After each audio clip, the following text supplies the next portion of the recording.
हरे कृष्णा दोस्तों। आज हम श्रीमद् भागवत ज्ञान यज्ञ का चौथा अध्याय सुनने जा रहे हैं, जिससे हम सूत जी द्वारा यह जानेंगे कि श्रीमद् भागवत कथा समाप्त होने के पश्चात क्या हुआ और आगे की कथा का भी श्रवण करेंगे। तो ध्यान से आगे सुनते हैं दोस्तों। ओम नमो भगवते वासुदेवाय नमः। सूत जी बोले, हे सनकादि ऋषियों, जब संपूर्ण वैष्णव तथा ऋषि मुनि आदि सप्ताह पारायण की कथा सुनकर एकाग्रचित हो गए, उस समय पीताम्बरधारी, करधनी, मुकुट, कुंडल तथा अन्य रत्न जड़ित आभूषणों को पहने, मस्तक पर चंदन का तिलक लगाए श्री घनश्याम श्याम सुंदर ने त्रिभंगी छवि किए उद्धव आदि वैकुंठवासी भक्तों को साथ में लिए उस ज्ञान यज्ञ में पधार कर सबको अपने दर्शनों से कृतार्थ किया। उस अमृत रूपी कथा को श्रवण करते समय भक्त जनों के हृदय में जो श्यामल मूर्ति निवास कर रही थी, वही अब साकार रूप धरकर नेत्रों के समान सामने आ पहुंची। उन मनमोहन का दर्शन प्राप्त कर सभी ने अपने जीवन को धन्य समझा। बोलो कृष्णचंद्र भगवान की जय। सब लोग जय जयकार करते हुए उनके ऊपर चंदन तथा पुष्पों की वर्षा करने लगे। तत्पश्चात सबने धूप दीप नैवेद्य से विधिवत पूजन कर उन्हें साष्टांग प्रणाम किया। उस परम आनंद को देखकर देवर्षि नारद ने श्री सनत कुमार जी से कहा, हे प्रभु, आपके द्वारा कही गई कथा को श्रवण कर सब लोगों ने मुक्ति पद को प्राप्त किया है। इस अमृत रूपी कथा का महात्म्य विस्तार से कहने की कृपा करें। श्री सनत कुमार जी बोले, हे नारद, कलयुग के जो मनुष्य अत्यंत पापी, लालची, मिथ्यावादी, चुगलखोर, कामी तथा परम क्रोधी हैं, वे भी इस सप्ताह यज्ञ को सुनने से पवित्र होकर मुक्ति पद को प्राप्त करेंगे। जो कलयुग का प्राणी माता पिता की सेवा न करने के कारण अपने धर्म से विमुख हुआ हो, जो लोभ में डूबा रहने के कारण मिथ्यावादी, चोर तथा ठग बन गया हो, वह भी इस कथा को सुनने से पाप मुक्त हो जाएगा। इस संबंध में हम तुमसे एक पुरानी कथा कहते हैं, उसे ध्यान देकर सुनो। दक्षिण दिशा में तुंगभद्रा नामक एक नदी है। उस नदी के तट पर बसे हुए एक नगर में आत्मदेव नामक एक विद्वान, तेजस्वी तथा धर्मात्मा ब्राह्मण निवास करता था। उस ब्राह्मण की पत्नी का नाम धुंधली था। वह दिन रात सांसारिक माया मोह में फंसी रहने के कारण अपने पति को अत्यंत दुख पहुंचाती रहती थी, परंतु वह ज्ञानी ब्राह्मण इसे ईश्वर की इच्छा समझकर सदैव शांत बना रहता था। वृद्धावस्था आने पर भी जब उस ब्राह्मण के कोई पुत्र न हुआ, तब उसने पुत्र की प्राप्ति के लिए व्रत तथा नियम रखना आरंभ कर दिया। उसने ब्राह्मणों को बहुत सा स्वर्ण तथा गाय दान में दी। इस पर भी जब उनकी अभिलाषा पूर्ण नहीं हुई, तब एक दिन वह अत्यंत उदास होकर शरीर त्याग देने की अभिलाषा लिए घर से निकलकर वन में जा पहुँचे।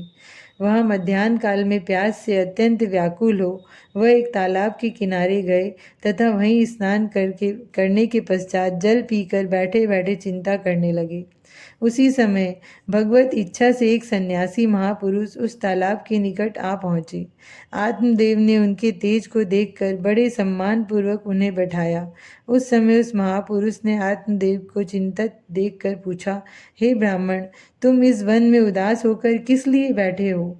यह सुनते ही वह ब्राह्मण अपनी आंखों में आंसू भरकर बोल उठा, हे महाराज, मैंने पूर्व जन्म में कोई बड़े पाप किए थे, जिसके कारण जन्म में मुझे संतान की प्राप्ति नहीं हुई है।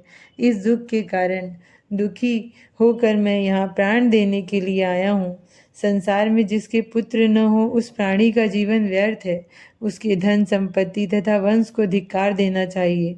मैं ऐसा अभागा हूँ कि जिस गौ को मैंने पाला था वह भी अभी तक बांझ बनी हुई है तथा जिस वृक्ष को मैंने लगाया था वह भी फल नहीं देता। बाजार से मैं जिन फलों को खरीद कर लाता हूँ वे सूख जाते हैं।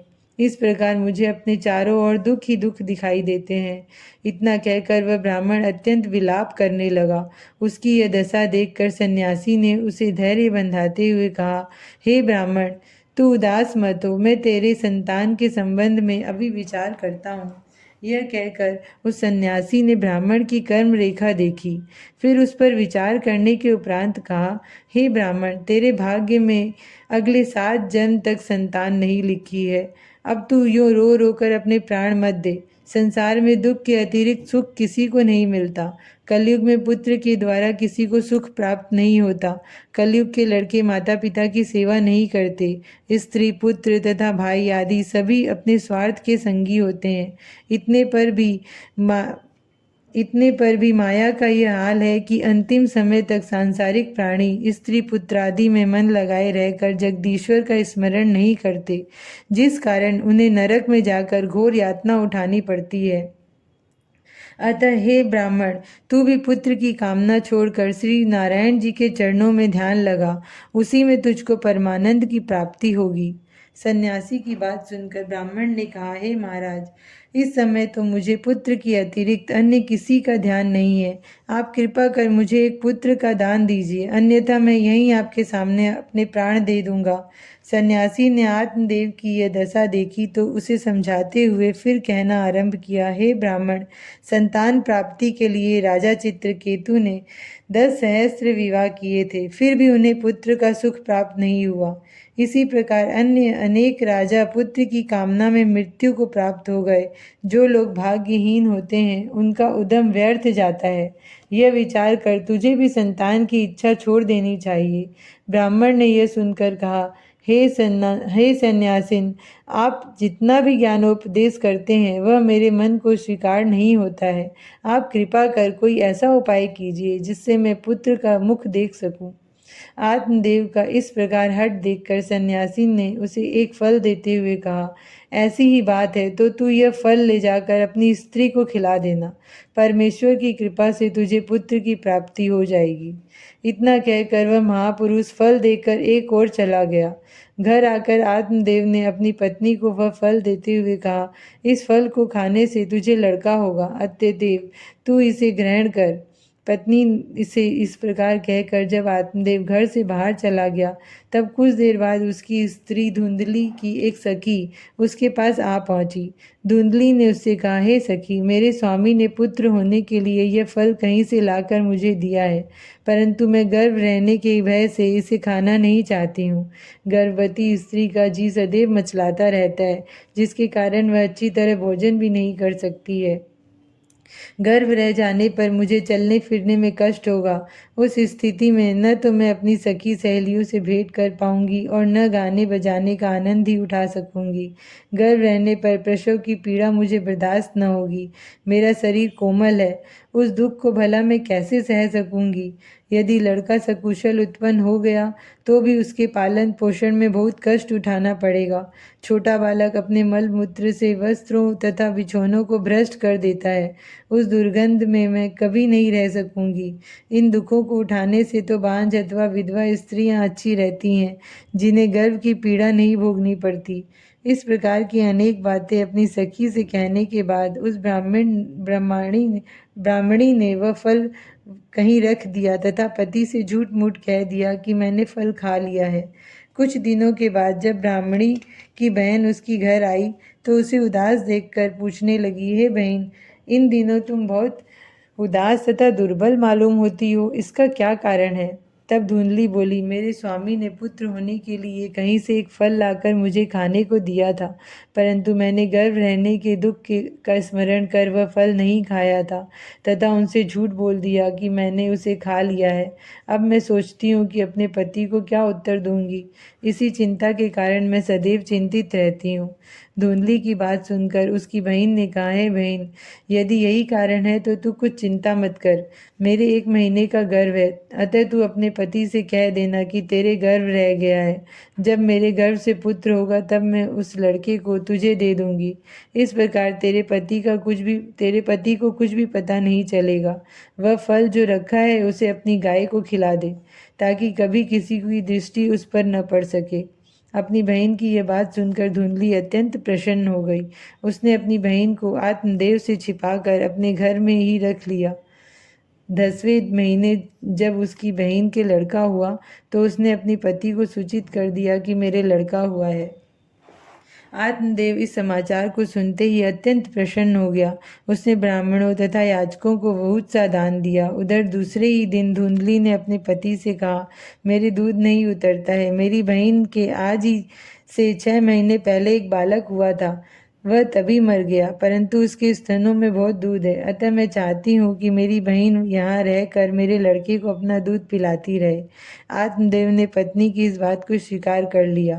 तब धुंधली की बहन वहाँ प्रगट में रहकर उस लड़के को दूध पिलाकर पालने पोसने लगी। ब्राह्मण ने उस लड़के का नाम धुंधकारी रख दिया। उधर उस फल के कारण गौ भी गर्भवती हो गई थी। अतः जब धुंधकारी 2 मास का हो गया तो उस गौ ने भी एक मनुष्य रूपी बालक को जन्म दिया। उस बालक के दोनों कान गौ के समान थे, शेष सब शरीर मनुष्यों जैसा ही था। उसे देखकर आत्मदेव को बड़ी प्रसन्नता हुई और उसका नाम गोकर्ण रखकर अपने लड़के के समान ही जानकर लाड चाव से पालने लगा। कुछ समय बाद जब दोनों लड़के सयाने हुए, तब गोकर्ण तो पढ़ लिख कर बहुत विद्वान तथा धर्मात्मा हुआ, परंतु धुंधकारी महामूर्ख, अधर्मी तथा नीच निकला। वह जुआ खेलने लगा, चोरी तथा अन्य कुकर्म करने लगा। वेश्यागमन में जब उसके घर का सब धन समाप्त कर दिया, तब एक दिन वह अपने माता पिता को मार पीट कर घर के सब कपड़े तथा बर्तन भी ले गया और उन्हें बेचकर सारा द्रव्य वेश्या को दे आया। अपने पुत्र की यह दशा देखकर ब्राह्मण दुखी होकर रोने लगा तथा विचार करने लगा कि अब इस जीवित रहने से तो मृत्यु कहीं अधिक श्रेष्ठ है। वह इन संकटों से छुटकारा तो दिला देगी। उस समय आत्मदेव को दुखी देखकर गोकर्ण ने कहा, हे पिता, संसार में दुख के अतिरिक्त सुख किसी को प्राप्त नहीं होता। आप चिंता क्यों करते हैं? इस दुनिया में राजा, प्रजा, धनी, निर्धन जितने भी मनुष्य हैं, उन सबको कोई न कोई दुख लगा हुआ है। सुख तो केवल उसी व्यक्ति को प्राप्त होता है जिसने संसारी माया मोह से मन हटाकर श्री प्रभु के चरणों में अपना चित्त लगाया है। अत्यदेव, आप भी अज्ञान छोड़कर स्त्री पुत्रादि का मोह त्याग वन में जाकर भगवत भजन कीजिए, तभी आपको सुख प्राप्त होगा। संसारी माया मोह से तो मनुष्य नरक को प्राप्त होता है। गोकर्ण की यह बात सुनकर ब्राह्मण को कुछ ज्ञान प्राप्त हुआ। तब उसने गोकर्ण से कहा, हे पुत्र, तुमने बहुत श्रेष्ठ सम्मति दी है, परंतु ज्ञान प्राप्त किए बिना मैं वन में जाकर क्या करूँगा? अतः मेरे उद्धार का जो उपाय हो उसे भी तुम बतला दो। यह सुनकर गोकर्ण बोला, हे पिता, आप सांसारी माया मोह से अपने मन को खींचकर श्री हरि चरणों में लगाइए तथा वन में अकेले बैठकर परमेश्वर का ध्यान कीजिए। इस साधन से आप मुक्ति पद को प्राप्त करेंगे। यह ज्ञान सुनते ही आत्मदेव ने संसारी माया मोह से अपना मन हटा लिया और वन में जाकर प्रसन्न हो श्री नारायण का ध्यान स्मरण एवं करने लगा। कुछ समय बीतने पर उसने शरीर त्याग कर मुक्ति को प्राप्त कर लिया। बोलो कृष्णचंद्र भगवान की जय। और इस प्रकार इस कथा की सहायता से हमें ये ज्ञात होता है कि हमें संसार में रहते हुए भी अपने हृदय को श्री चरणों में ही लगाए रहना चाहिए, जिससे कि हम सबका भी कल्याण हो। हरे कृष्णा दोस्तों। और अब आप मेरे चैनल को लाइक, सब्सक्राइब और कमेंट्स ज़रूर करें ताकि मुझे पता चले कि आप और सुनना चाहते हैं। हरे कृष्णा दोस्तों।